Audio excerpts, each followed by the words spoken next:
अभी उन औरतों का वीडियो बना के ही मैं कल्याण से निकला हूँ। आपको पता है ना कौन सी औरतें?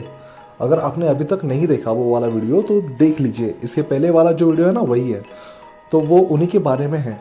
अगर वो पसंद आए तो लाइक कर देना, अच्छे कमेंट्स देना, और अगर आपको सोल्यूशन पता होगा तो उसका सोल्यूशन भी कमेंट में लिख देना।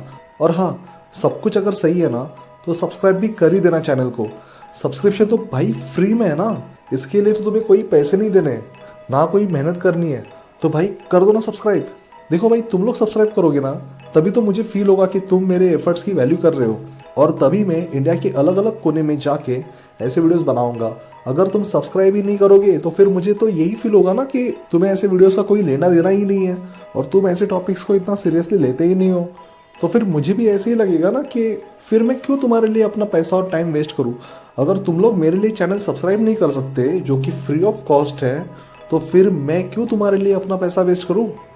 तो भाइयों, अगर तुम चाहते हो कि मैं ऐसे वीडियोस बनाया करूं तो चैनल को जल्दी से सब्सक्राइब करो, क्योंकि मैं अगले हफ्ते पुणे के बुधवार पेठ में जाने वाला हूं। और सबसे इम्पोर्टेंट बात यह है कि मैं उन लेडीज से बात करके उनकी प्रॉब्लम समझ के आप तक और गवर्नमेंट तक पहुंचाऊंगा, जिससे उनके प्रॉब्लम सॉल्व हो जाएंगे और उन्हें भी लगे कि वो भी इंसान है, और इंसानियत और वो रिस्पेक्ट जो सबको मिलती है वो लोग भी डिजर्व करते हैं।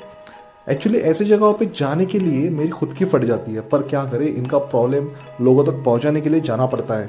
और हाँ, मैंने कल्याण में पूछा नहीं कि ये लोग कितना चार्ज करते हैं, बिकॉज एक तो मुझे खुद को डर लगता है इनसे बात करने में, और दूसरी बात ये कि मैं इनका कस्टमर नहीं हूँ।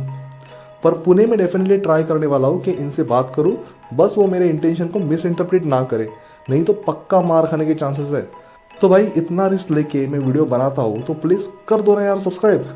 सब्सक्राइब करके तुम्हारा कोई लॉस होने वाला थोड़ी है, नहीं ना। फिर कर दो ना सब्सक्राइब। कौन सा तुम्हें मैं पहाड़ तोड़ने के लिए बोल रहा हूँ। देखो, अगर आपको लगता है कि मैं कुछ गलत कह रहा हूँ या फिर कुछ मुझसे छूट रहा है, तो आपको अगर बताना है तो आप मुझे कमेंट में लिख सकते हो, हम उसके ऊपर भी काम करेंगे। और मैं आपको मेरा इंटेंशन बताता हूँ। देखो, मैंने ना अपने लाइफ में खुद के साथ और दूसरे के साथ होने वाला इनजस्टिस बहुत देखा है, तो इसलिए मैं नहीं चाहता कि कभी किसी के साथ इनजस्टिस हो।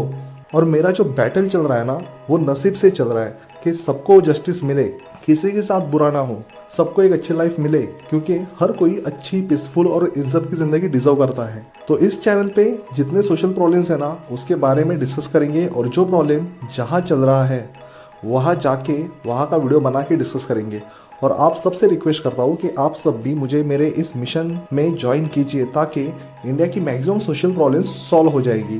क्योंकि अब मुझे तो पॉलिटिशियंस के ऊपर भरोसा नहीं रहा। एक्चुअली उनकी भी कोई गलती नहीं है, क्योंकि पॉलिटिशियंस भी तो हमारे सोसाइटी में से ही निकलते हैं ना।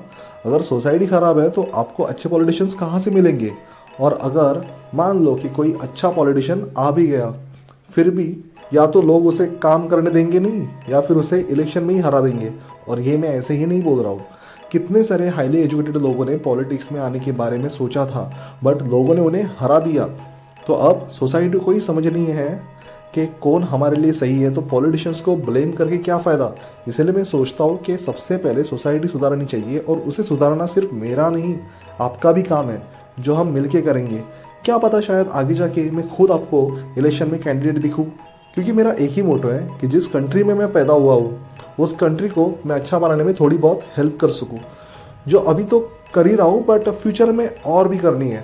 और मान लो कि अगर मैं पॉलिटिशियन नहीं बना, फिर भी सोसाइटी के प्रॉब्लम सॉल्व करने का काम तो चलता ही रहेगा, क्योंकि पॉलिटिशियन बनना मोटो नहीं है, बट मरने से पहले एक वेल एथिकल सोसाइटी देखना ही मेरा लास्ट एम्बिशन है। अच्छा, अब बताता हूँ कि मैंने ये वाला वीडियो क्यों बनाया। इसका आंसर सिंपल है। ट्रेन बहुत ही फास्ट चल रही थी, I think around 100 kilometre per hour के स्पीड से चल रही थी, और सीनरी भी अच्छी दिख रही थी, तो सोचा कि चलो शूट कर लेते हैं, क्या पता किसी बंदे का मूड फ्रेश ही हो जाए इसे देख के।